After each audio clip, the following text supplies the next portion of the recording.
we got a lot to get through today, so I am going to make a start. So thank you and welcome everyone to the Climate Ambition Accelerator, our second live technical capacity building session. Today's session, we're going to be focused on the SBTi, the Science Based Targets initiative, and net zero concept.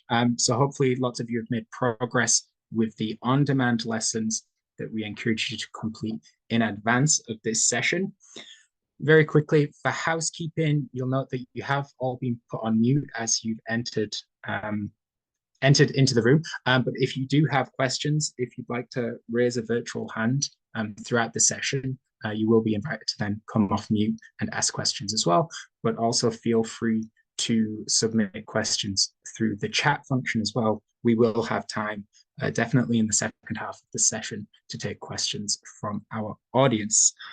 We will be recording this session, and again, as always, we'll send this to you and everybody who was unable to join the call today after the session. That'll just be a matter of a day or two. And that's it for housekeeping, I believe. In terms of agenda, very soon I'll be handing over to my colleagues from 21 Holistic, Paula Delgado Luna.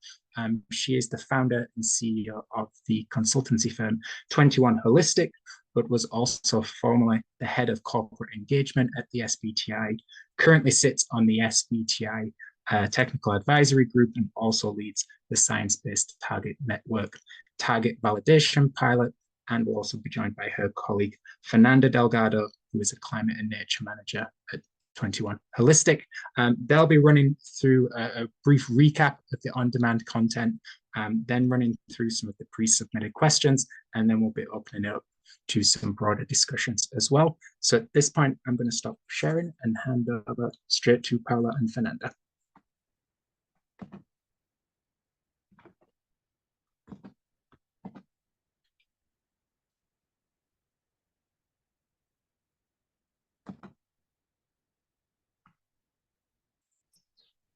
Okay, yeah, I was finding the hand button.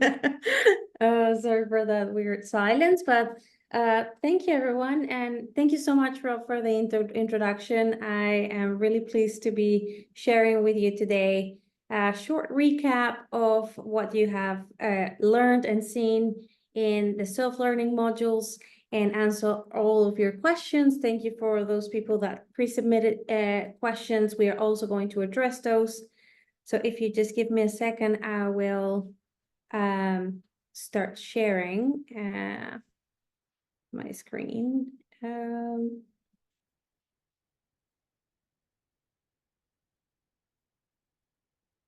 Okay, I think it's working. Great. So I'll start with a quick recap.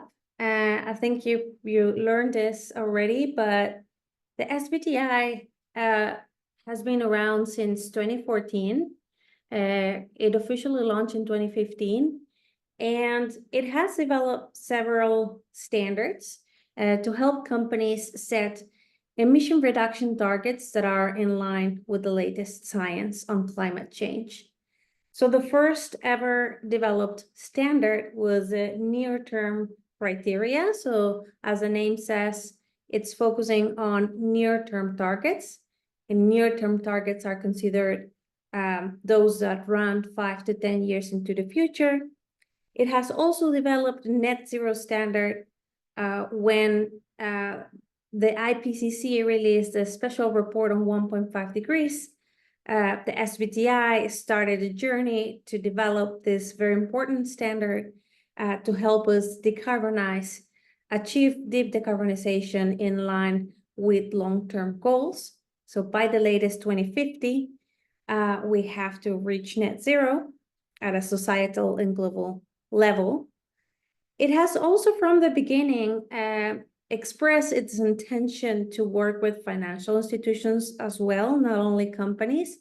And in 2020, it released the first version of the financial institutions requirements or criteria. It has been recently updated, and it was launched last month. This is now version 2.0. Also, I actually don't remember exactly when the SME route was introduced, I think maybe around 2018 or 2019, can't remember exactly. But this is basically not a new standard. It is truly a validation route that is streamlined for SMEs. It's easier to use. Basically, the targets are already predetermined, helping SMEs, reduce the cost of implementing or, well, setting these targets in the first place. So that's just a quick overview of the standards and the validation routes that SBTi has. Also, I think SBTi has done a great job in documenting any changes to these standards and also its resources.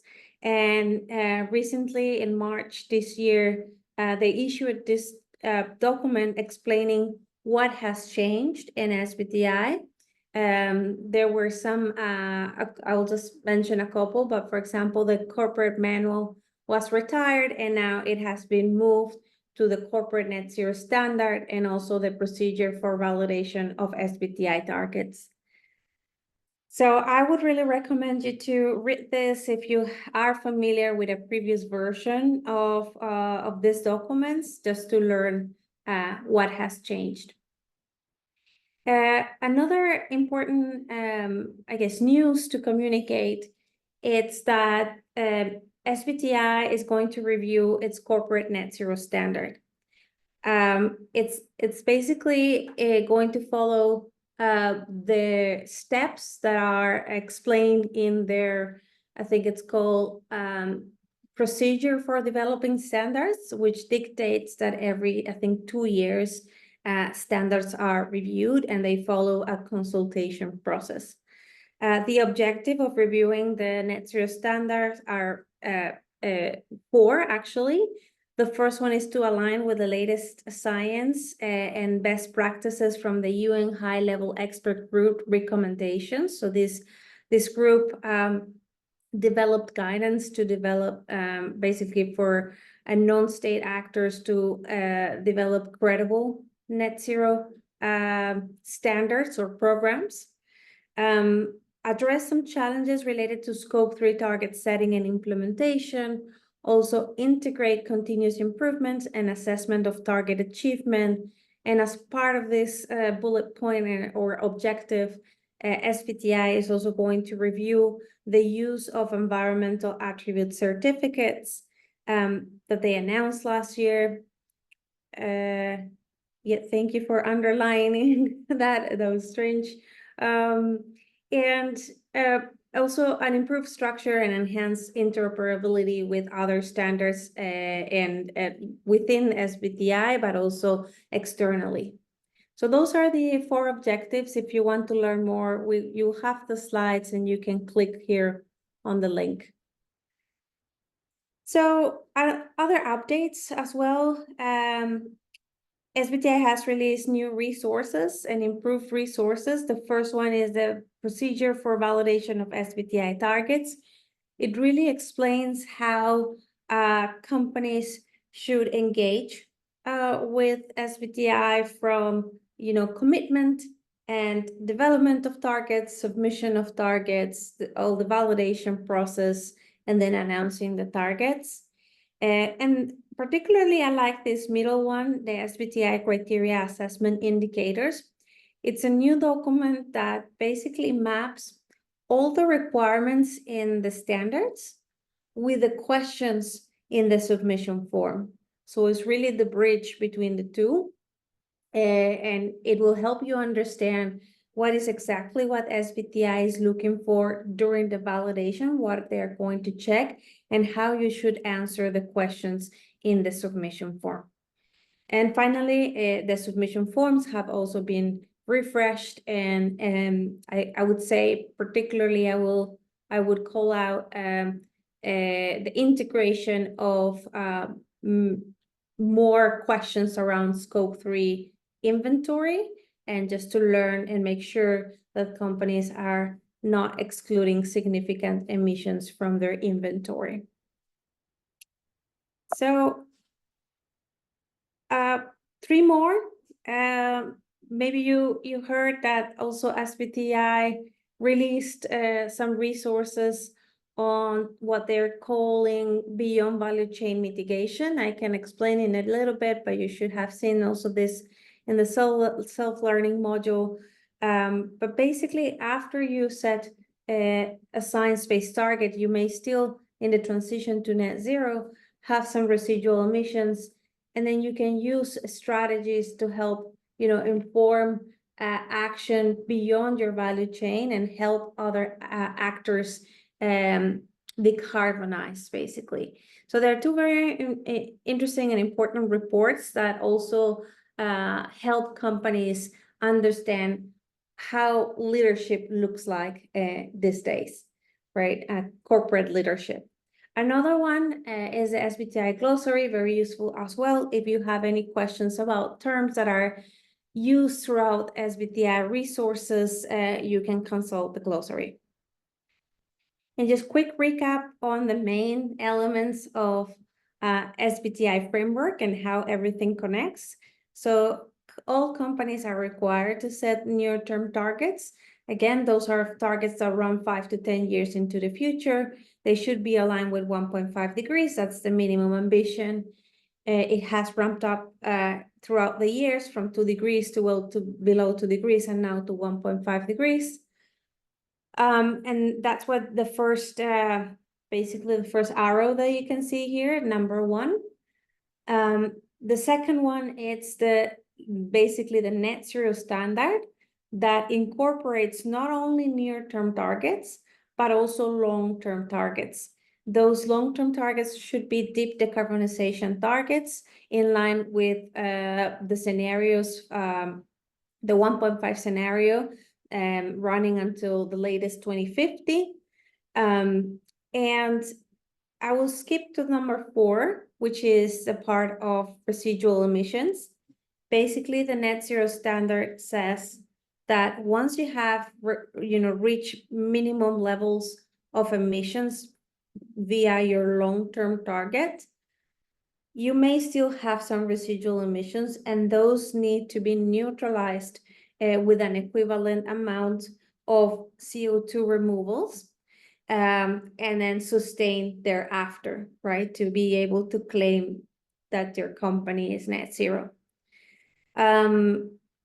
Finally, the number 3, what you see in a faded color, that's the beyond value chain mitigation standard, or it's actually not a standard, it's a guidance that I was talking about. It's optional in the SBTi framework, and companies can choose to also, in the transition to net zero, as I said, help other actors decarbonize via direct investment in projects or purchasing high quality jurisdictional REDD+ credits, investing in direct air capture and geological storage, and many other types actually of actions that are described in those 2 documents that I showed you before. So that's overall what SBTi is about. I really like that slide. I'll just go quickly through these slides, but basically, from the beginning, SBTi developed a sector decarbonization approach. You can use just also the absolute contraction approach, which is just using a cross-sector carbon budget, but also the sector approach in the SBTi has been very important throughout the years. And SBTi has continued its development of sectors and sector guidance. Recently, iron and steel makers have now a new guidance.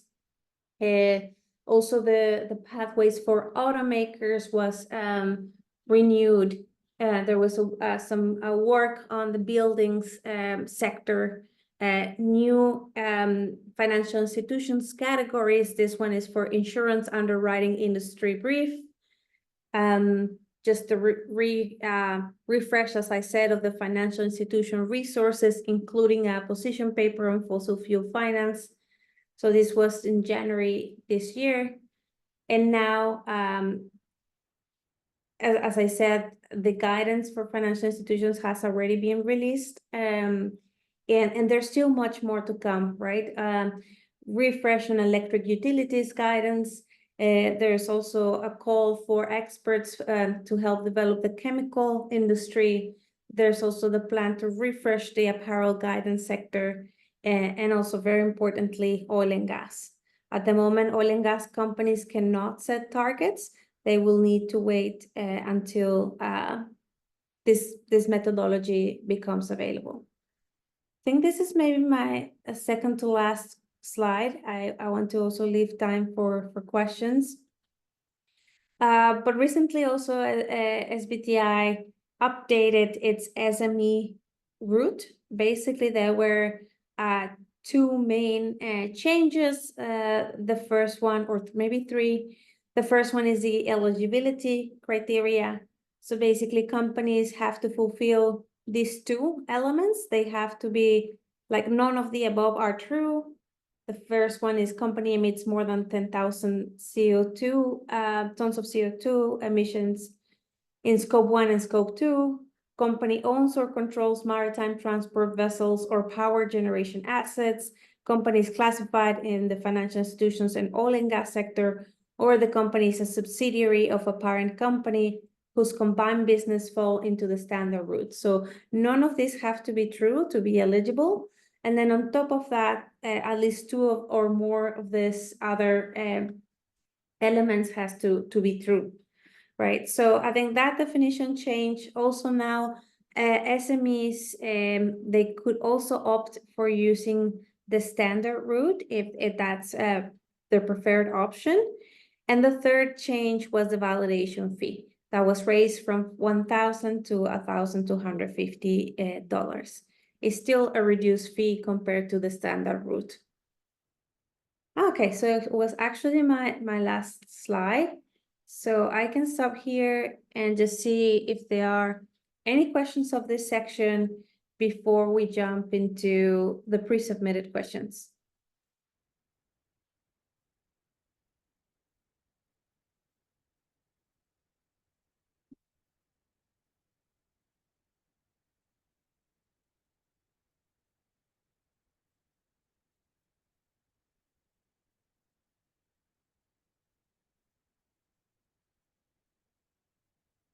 Okay, I see two questions in the chat, but they may.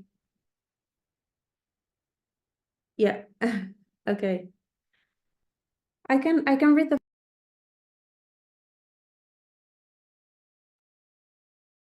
It says, we follow the steps of the CSRD, meaning starting with scope 1 and scope 2 emissions and scope 3 a year later. When exactly is then good time to start with SBTs? Can we also do only for scope 1 and 2 and later separately for scope 3? It's a great question, and the answer is it depends. It depends on the sector that you are, but definitely you have to have a greenhouse gas inventory for scope 3 emissions to answer that question.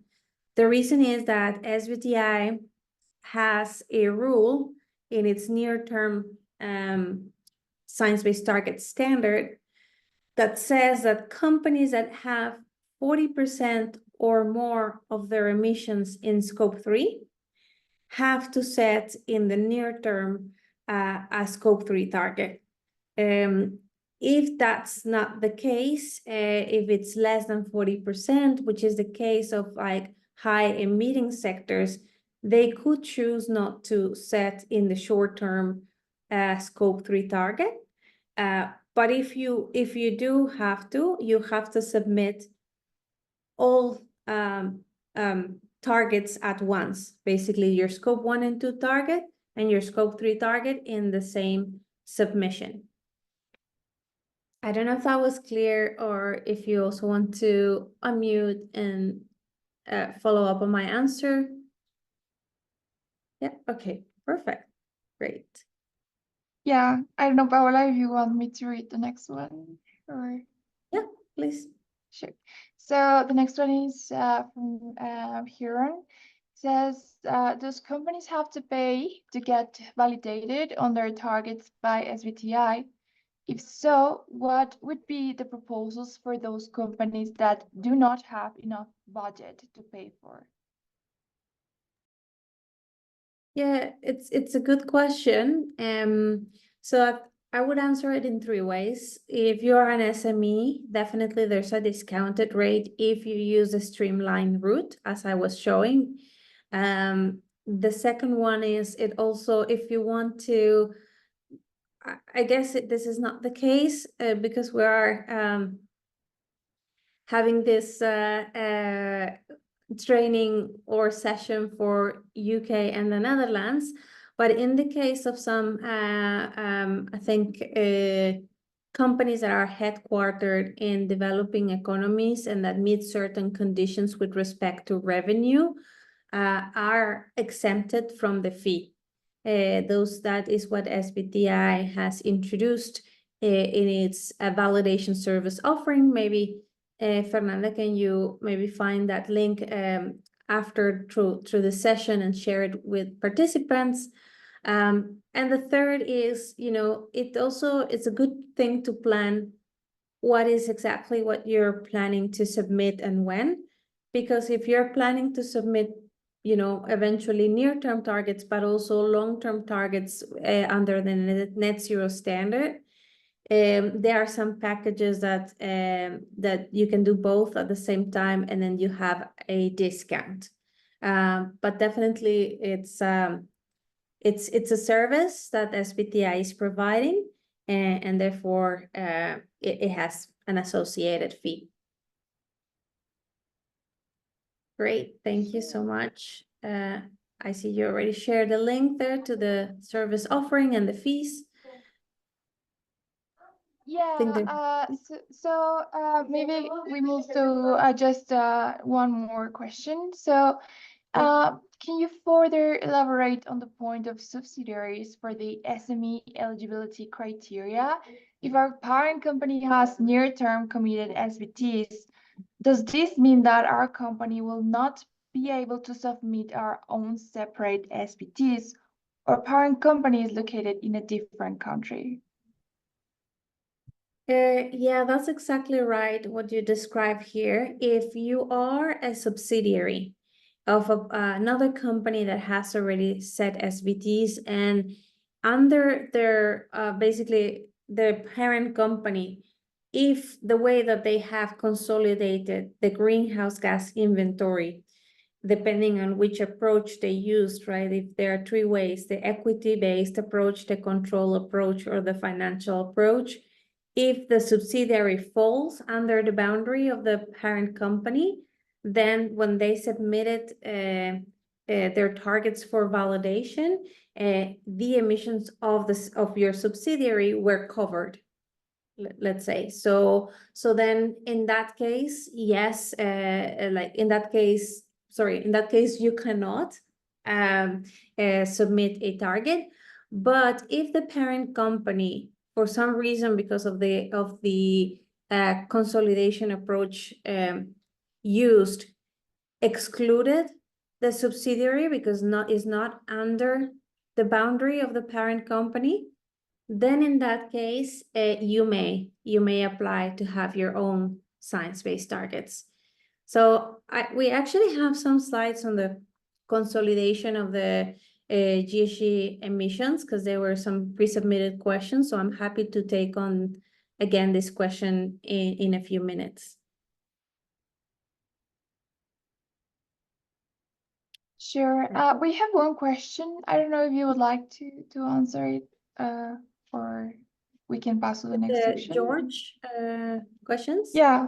Yeah, okay. Yeah. So it says, you explained that there is sector-specific guidance for a number of sectors. Is there any specific guidance for the construction, built environment, infrastructure sector? That's a very good question. There is no specific guidance for the construction sector. However, for the built environment, there is the buildings guidance that I also mentioned on the slides. So in that buildings guidance, it actually says that companies that operate in construction firms or that are construction firms or architecture firms should just use the normal, let's say, guidance and tools that SBTi has, like the cross-sector tools, instead of the buildings tools, right? That's the distinction that is made in the methods. But I would encourage you, and we can also link there to the buildings guidance for you to explore more. Sure. And just the last one, is there a policy process for companies to revise their existing SBTs after changes due to mergers or acquisitions? Yeah, that's correct. There is. So basically, I think it's in both in the near-term standard and also the net zero standard. There's a section that is called, I think, a recalculation of targets. I think this scenario that you're describing, it changes in the corporate structure due to mergers or acquisitions or even divestments. It's under the triggered recalculation. So if this happens, and if those changes are more than 5%, like create a change in emissions that is more than 5%, then it would trigger a recalculation of your targets. And that's what SBTi says. The 5%, actually, the 5% threshold was introduced like a year ago or so, because if you read the GHG protocol, it says that you have to also re-baseline in those cases, but companies can set their own thresholds. But it's just best practice to use 5% at the maximum. And now SBTi has already formalized that 5%. So if the changes are 5% or more, then it would trigger a recalculation.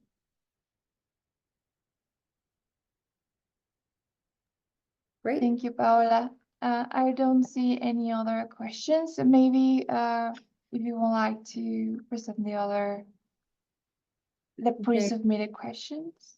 Yeah, I can present the pre-submitted questions, and if new questions keep popping up, don't worry, we will come back to those. So let me just quickly go back to the slides.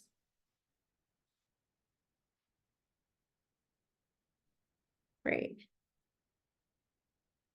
So we got two questions. The first one, I will just read it out loud.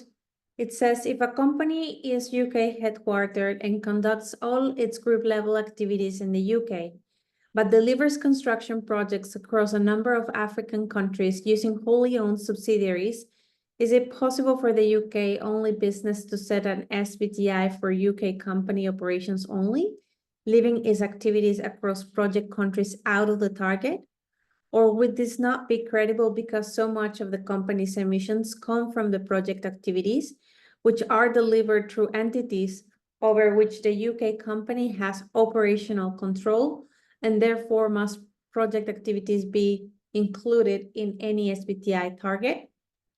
So this is also related to what I was explaining about the parent company and the relation to its subsidiaries. So the first thing is to say that because the parent company located in the UK has probably chosen the control approach to consolidate its greenhouse gas inventory, then it will need to include the emissions of all subsidiaries or of all the covered subsidiaries in the target, right? And that's what SBTi criterion number 1, organizational boundary, says. Basically, parent companies must include or shall include the emissions of all subsidiaries in their target submission in accordance to the boundary criteria, right? So I think we have a second slide showing again what are the ways that the company can consolidate its greenhouse gas inventory. There are 3 ways in the GHG protocol. The first one is the equity share, if you're using this approach, basically the percentage of greenhouse gas emissions that you have to report annually, it's equal to the percentage share of equity in the operation. It represents the economic interest of the company. If you're using the financial control, then you have to report 100% of all of those entities, including subsidiaries, that are under your financial control, and you have to report 100% of the emissions. And similarly with the operational control, also you have to report 100% of the emissions over those entities and business operations over which you have, or you can implement operating policies, right? So usually wholly owned subsidiaries are, you can either have financial control or operational control. So I would say that yes, you would have to include those in your GHG inventory and your SBTi target. So that was the first question. Let me know if that that was clear, or if you want us to revisit any term.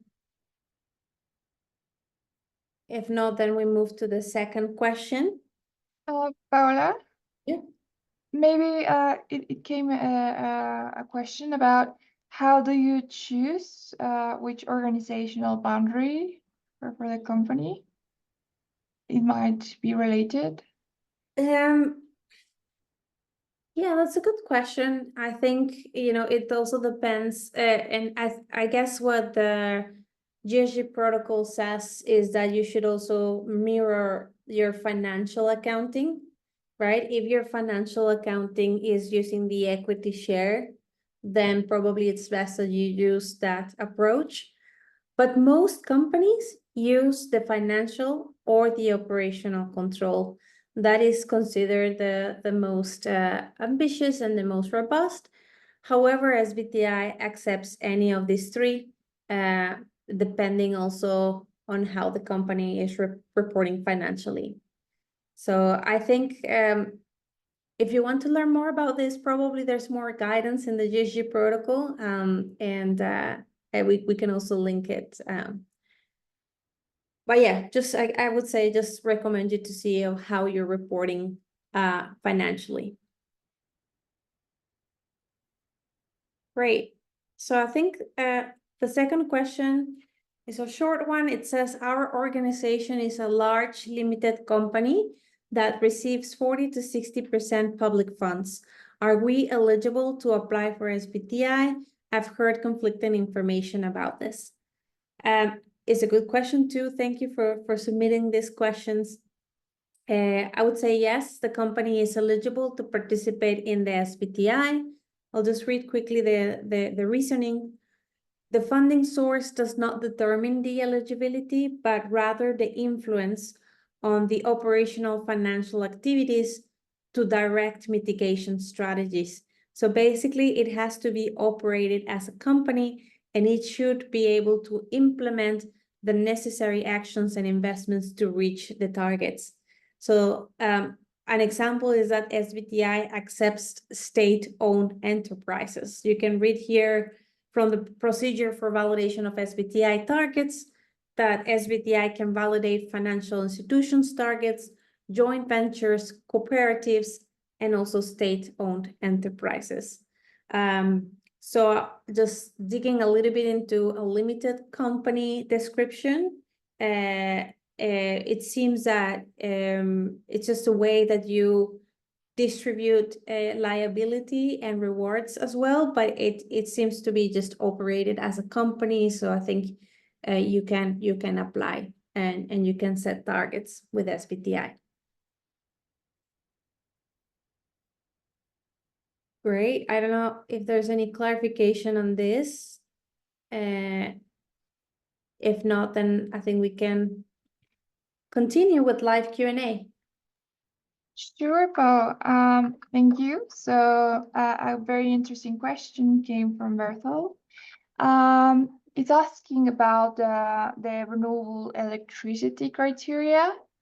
And the question goes like this. So the SBTi has identified 80% renewable electricity procurement by 2025 and 100% by 2030 as thresholds, in line with the recommendations for RE100. Does this mean as hard fact to meet these percentages? And are there alternatives if this is economically not realizable in the short term? Like, are there any other options? 2025. Okay, so first of all, thanks for the question. I would start clarifying that this is one of the options that companies have to set targets for scope 2, which are the energy-related emissions, right, in your greenhouse gas inventory. So you can either set just an emissions reduction target, right? And if you're using the cross-sector approach, that means that you have to reduce your scope 1 and 2 emissions at a rate of 4.2% annually. Or you may adopt an alternative scope 2 target to do active procurement of electricity, of renewable electricity, right? And indeed, SBTi uses those percentages as like what is considered best practice. I don't think they are really off, or like they're really what we need to do, or the energy sector has to do to stay aligned with 1.5-degree trajectory, right? So the power sector, the supply side, has to reach even zero emissions earlier than 2050. So it makes sense that also, you know, in companies' scope 2 emissions, they also have to deeply decline. But as I said, it's really an option. You can choose to adopt these percentages, and of course, depends on the year that you're tackling. If it's 2026, 2020, any year between 2025 and 2030, there's a table in SBTi resources, which with the associated percentage of renewable electricity that you would need to procure. Or you use just as I said, an emission reduction target. I know that it's actually really hard in some geographies, and it's also part of, I guess, the journey of having companies find innovative strategies, including policy advocacy, to try to change the situation. And I would say also, you know, you can see what are the rules of RE100 with respect to eligible RECs or even warranties of origin, and see what could be more reasonable for your company in terms of the investment.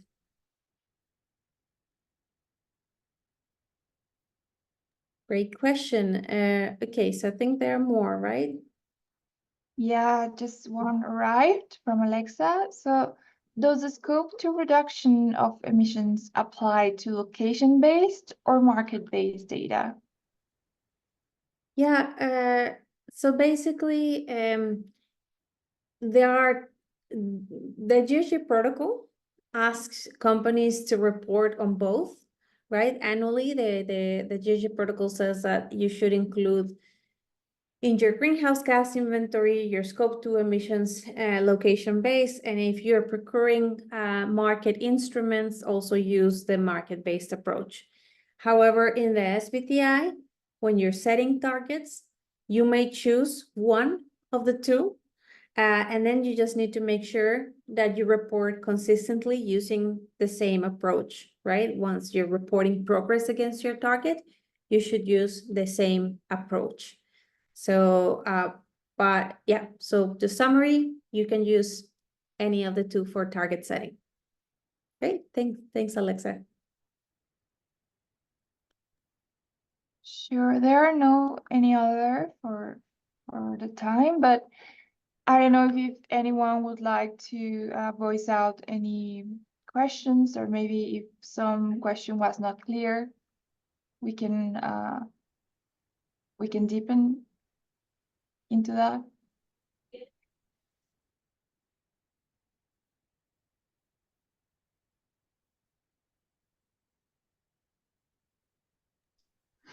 Hello, I actually had a clarifying point, and sorry if I did miss it. I was trying to write some answers, but with regards to subsidiaries, I know that the SBTi encourages targets to be set at the group level, but is it possible for companies as a subsidiary to set their own more ambitious targets? Yeah, I guess it's confusing because I think the question, when we were answering that question, we were thinking about the SME route, right? But let's put aside the SME route. In general, if a parent company sets targets and one of its subsidiaries, within its boundary, wants to also set as its own SBTs, and they are not an SME, let's say, they can still do so. Okay. What is not allowed is that the parent company excludes subsidiary, right? If they are in their boundary, they should include them in their submission. Okay, thanks for that clarification. Yeah, you're welcome. So one new question arrived. So are there any tools to project manage the SBT or the target over time, e.g. setting milestones, run GHG reduction scenarios, take a look at reduction potential of identified levers, etc.? Well, I'm pretty sure they are not SBTi branded, but I'm pretty sure that in the market there are some solutions. I think I have seen a couple, and especially I've seen one that also matches. I think the basically the emission reductions to also like some economic indicators, and also it helps, that tool that I'm thinking of, it helps the company engage with its suppliers and then have a base for communicating with them. I guess there are really really many. I see Chandan. Thank you so much for sharing that. So Chandan is also part of our collaborators at 21 Holistic. Thank you for joining us. Yeah, so thanks for sharing that one. I guess there are many in the market. I will just conclude that with respect to the tools that SBTi offer, they're mainly for target setting, and there's also requirements about their use because they're continuously being updated. You need to make sure that you're using the latest version. Like if you download one of the tools, you may need to check again when you're preparing your targets if that's still the most recent tool. Great. See, there are more questions. There is one about the maritime sector guidance. It asks that this guidance mentioned that net zero must be achieved by 2040. However, this company would like to be net zero by 2045 or 2050. So they're asking if they can still use a later year. And in addition, the target setting tool for maritime works only till 2040. So they're asking how can they proceed in this case?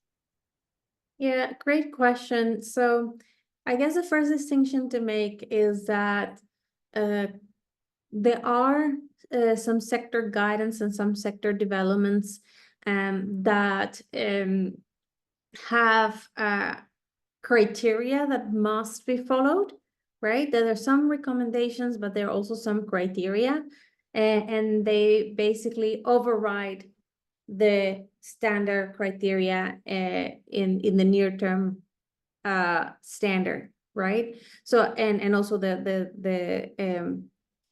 net zero standard. But basically the maritime sector is one of those that has a strict rule for the net zero target year. So companies must use 2040 at the latest when setting a long-term net zero target. So there's no option for 2045 or 2050 target setting. And that's just because the embedded decarbonization pathways indicate that it's feasible for companies in this sector to achieve almost near full decarbonization by that year.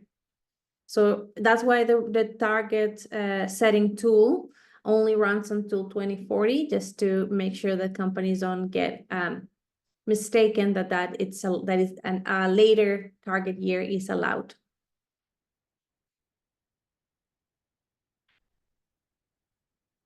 Great.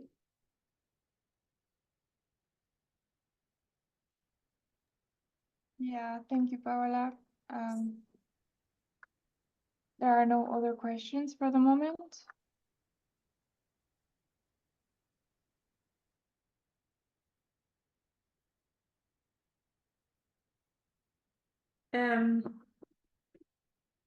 If there are no more questions, maybe we could use a few minutes to also talk about one of the new resources that I would really encourage you to use, which is the criteria assessment indicators. Unless you have more questions, just feel free to interrupt me and also raise your hand if you'd like to speak. Just give me 1 second.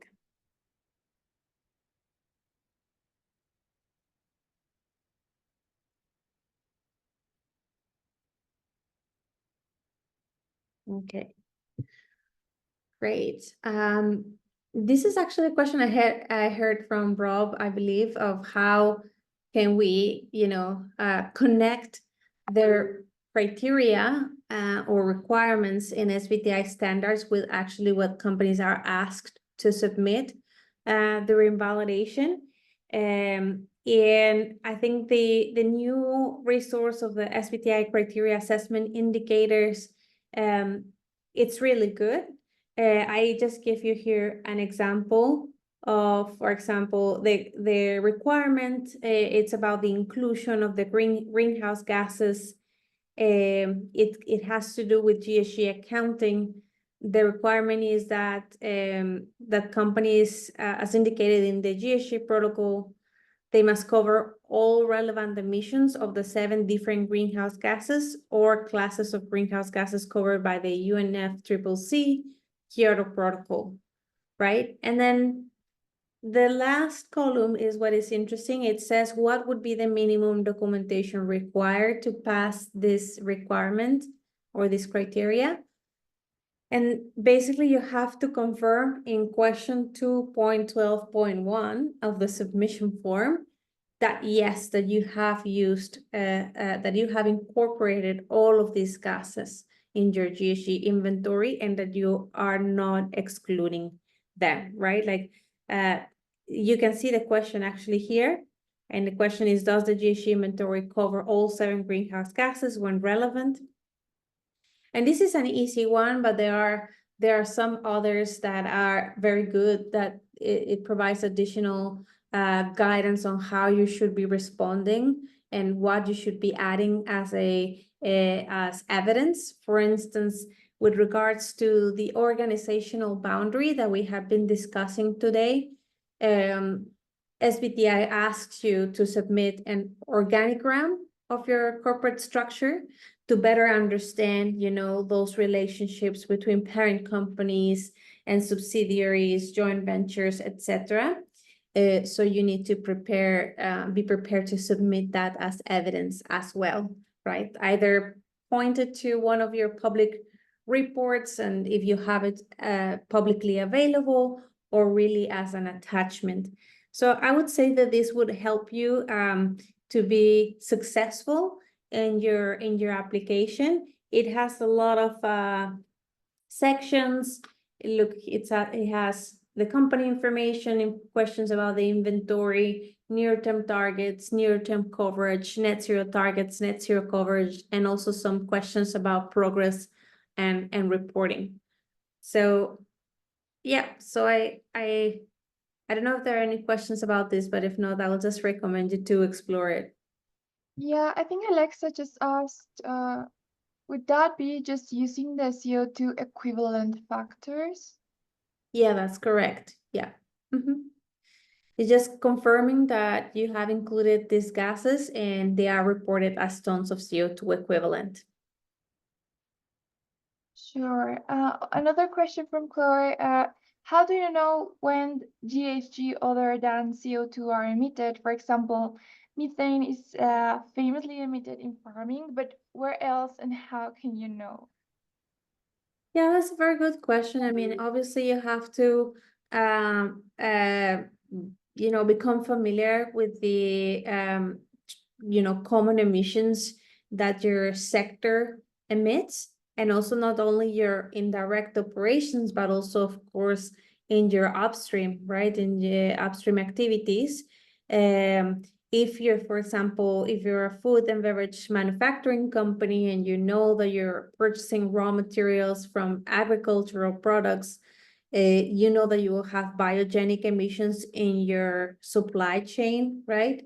And then those biogenic emissions could also include methane or nitrous dioxide from using fertilizers, etc., right? So it's basically a literature review if you're not familiar with those gases, but also if helpful, SBTi sector guidance where it exists, it also includes the common greenhouse gases that are emitted by the sector, right? So for instance, as I was just touching on the example of forest, land, and agriculture sectors, there's a very good table that summarizes the type of emissions related to land management, also related to land use change, and also the activities that could remove actually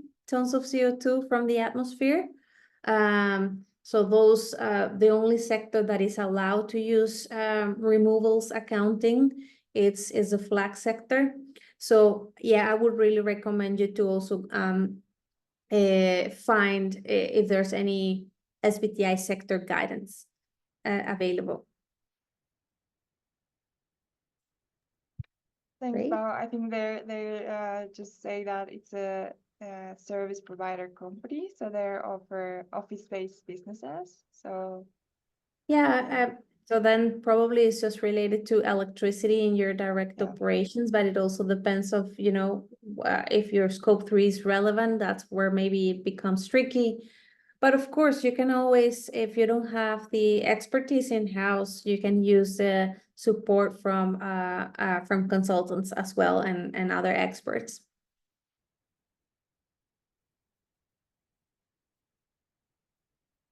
Great.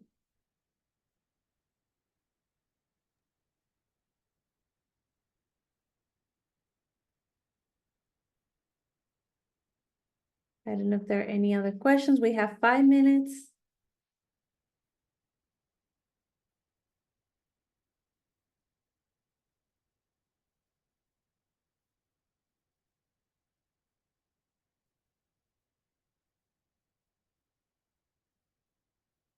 Or you're fully ready to submit your targets. I mean, maybe just to say that if you're also in the process of modeling your targets, and there will also be a practical session. I guess maybe my colleagues from the track have communicated this to you, and you may already be aware that there will also be a session on the use of the tools. So yeah, we also facilitate that one. So if you have any questions around the use of the tools, start collecting them, because we will ask them in advance of that session. Yeah, Alexa? Yeah, sorry, can you hear me, by the way? Yes. Okay, sorry. I want to come back to the subsidiary since we have a few minutes, because I'm still not sure. So we have a sort of a parent company, but we are operating very separately. So we we have most of financial control. So they really only use some finances in some projects, but most of it is ours. Operational control fully ours. We decide about our destiny and everything what we do, clients and etc. But then, so far I understood we would still need to go through the normal application route, not the SME route, because we simply are a subsidiary. So I want to know if this is a correct understanding of there is a way, because we could argue, I mean, they are not, we might be even outside of their boundary technically. Not sure of the parent company. Yeah, it's a bit tricky, but thanks for coming back to this, Alexa. So basically, the first question to ask is, for the parent company, is the subsidiary incorporated into the financial reporting of that parent company? And because it's, because it has a financial control or operational control, and if it is, then the parent company should include the subsidiary in its target setting. But in addition, this is optional, really it's optional. If the subsidiary would also like to set its own science-based targets, it can. It is allowed. There are some examples already in SBTi, and that's possible. I guess But what I was trying to say is the application of the SME route. Is the subsidiary an SME? Yeah, so we are an SME at the subsidiary, and technically I would even call it like a sister company, because as I said, like there might be a parent company, but they are just not interested in this and they do their own thing. So it's not like we would come to them and like, please set up these targets for us. So we are on our sustainability journey. I get it now, thanks. Yeah, so that's that's a different story, because the subsidiary, it's an SME, and it's not an independent company. It is a subsidiary of a parent company. In that case, you cannot use the SME route, right? The SME route that is streamlined and that is predetermined. However, you could still use the SBTi standard route. Okay, yeah, that's what I thought, but I hoped there would be a different way, because it's more complicated and expensive, right? I know, yeah, indeed. Well, thank you very much. Thanks, Alexa. Okay, that takes us right to the end. I do have one final slide to share. But before I do so, I'd just like to thank both Paula and Fernanda for sharing your expertise on the call today and being there to answer all of the questions that our participants have sent through. Very much appreciated. And I am aware. We got a message in Spanish. Thank you, Esteban. So very quickly, before we do leave, this will all be sent in a follow-up email as well, so I won't spend long. But just to let you know that on the 2nd of July is our next session, and that is a GHG accounting exercise, which will be hosted by WSP. But in advance of that, we do encourage you to work through the on-demand lesson. We really encourage you to attempt the task involved in this lesson, and then that will be covered in the live session. But of course, if you've already had a go at it, if you have any questions, that is then your time to get them answered. So definitely, please do try to have a go at that task in advance. Of course, if you're unsuccessful in completing it, then that's what the live session is for. You can get all the answers there. And then just finally, this is actually my final live session with you. I did mention this in an email earlier on, but I believe in the UN Global Compact on the 28th of June. So I'd just like to ask that in any communications from here on out, if you're joining from networks UK or Ireland, then if you could email Justin Marshall, who is on the call, if he could just give a wave on camera, that'd be good. I will send his email in the follow-up email as well. So if you can just send messages to him and include me in CC up until the 20th of June, he will then be taking over from the UK side moving forward. But for now, thank you all for your hard work on this program. It's been a pleasure to meet you and work with you over the last couple of months, and best of luck with your future endeavors. And I will wrap up there. But thank you all. Thank you.